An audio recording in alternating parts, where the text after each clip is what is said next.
ছোট পর্দায় কামব্যাক করছেন দিতিপ্রিয়া রায়। শোনা যাচ্ছে তার সাথে ফিরছে জিতু কমল।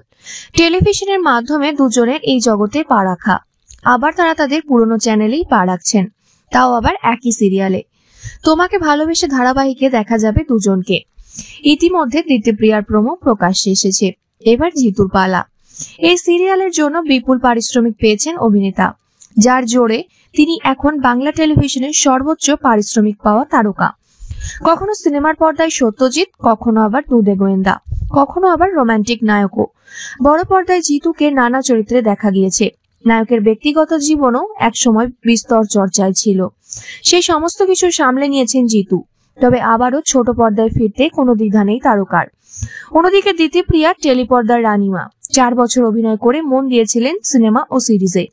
তবে তার অনুরাগীরা ছোট পর্দায় তাকে দেখার জন্য মুখিয়ে আছেন। সেই আশা এতদিনে পূরণ হতে চলেছে। মূলত ভালোবাসার গল্প হতে চলেছে। জিতু দিতিপ্রিয়াকে একসঙ্গে টেলিভিশনের পর্দায় দেখতে অধীর আগ্রহে রয়েছেন তাদের অনুরাগীরা।